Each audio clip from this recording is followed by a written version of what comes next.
as the Thai cabinet yesterday approved 246 projects proposed by the Transport Ministry, requiring a budget of 24 billion baht to improve the country's water management and prevent severe flooding that could occur in the future. PM's Deputy Secretary General, Police Major General Thawat Bunfeung said these projects had been proposed by the Transport Ministry and endorsed by the National Water and Flood Policy Committee, or NWFPC.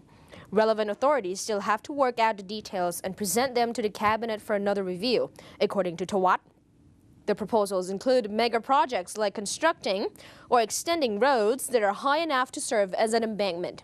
Hundreds lost their lives to last year's flood crisis, which left several thousand rai of farmland submerged, inundated 7 industrial estates, and badly affected the lives of millions. The government has since established several panels to improve the country's water management and flood prevention systems. According to Prime Minister Yingluck Shinawatra, the NWFPC will decide which plots of land will be used for water retention purposes this rainy season. Though the government only needs some 2 million rai of land to retain water, the Agriculture Ministry has earmarked 3 million rai of land. The NWFPC will look into the details, Yingluck said, adding that a team was working to determine how much water needs to be stored and how much land is needed for it. Yingluck said water retention areas would be needed if the volume of the water from upstream provinces was higher than what waterways and dams could cope with.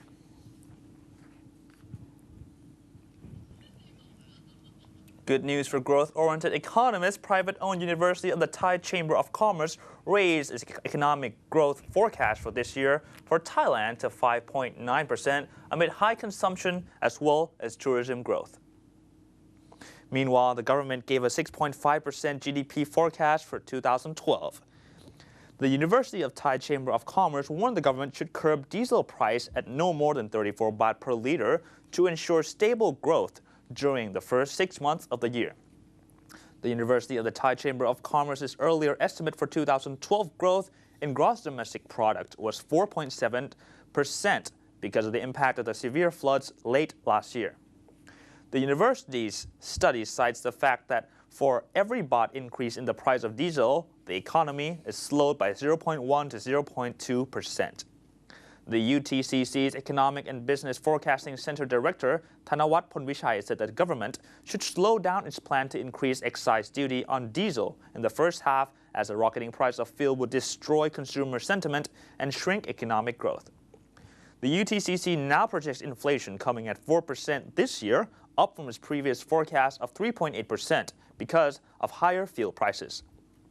The industrial sector is expected to return to normal operations in the third quarter after many industries were badly affected by the flooding.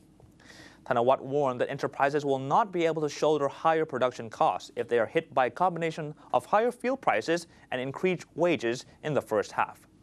The industrial sector and private consumption are both expected to increase in the second half after stable economic growth.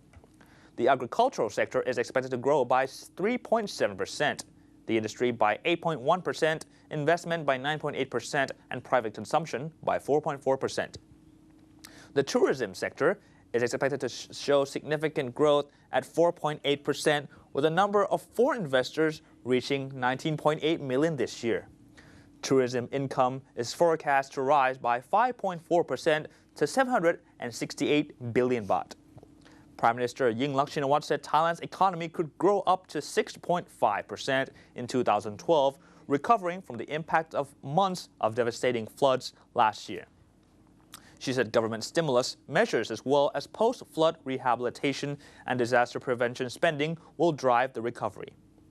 Last month, her finance minister, Kitirat Natradong, said the kingdom's GDP could grow by 7% in 2012. Chulalongkorn University will spend 1.8 billion baht to develop a new shopping mall on a plot that now wrecked houses Lido Theatre in Siam Square in 2014, after spending the same amount to construct Siam Square 1 nearby. Associated Professor Purmyot Kosonban The university's vice president, who supervises its property management office, said a new retail project would be the second phase in its property development master plan. He said the university has the potential to invest itself, but has to consider their capability and risk. If the risk is high, then they will form a joint venture with private operators. However, it will invest on its own for a prime location like the plots facing Rama Road, opposite Siam Center, a trendy hangout for teenagers. It has many thousands of tenants whose leases are 1 to 3 years. Yesterday, the university launched Siam Square 1 with a construction budget of 1.8 billion baht.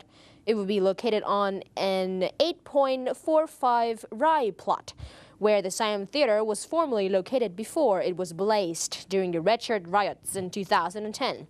Construction will be completed in late 2013. He said the master plan is to gradually undertake a facelift for all of Siam Square, but it cannot be done now at once as the existing tenants will face difficulties. With 7 stories and 2 underground floors, Siam Square 1 will have a total construction area of 74,100 square meters.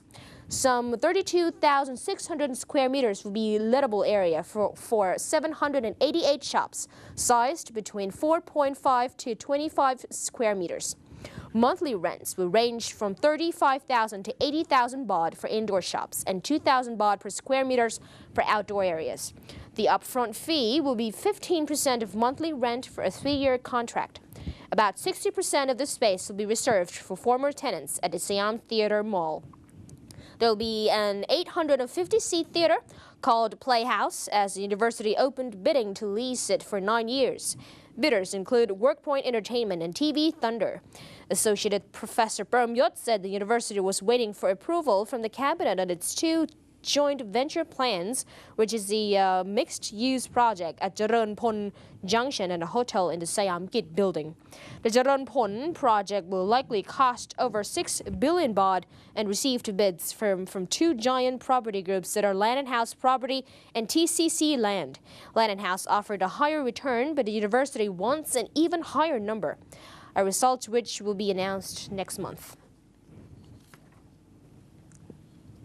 Bangkok Dusit Medical Services, the country's largest hospital chain, has boosted its equity stake in Bumrungrad Hospital to become its single largest shareholder with the latest acquisition of 6% of shares worth 2.23 billion baht.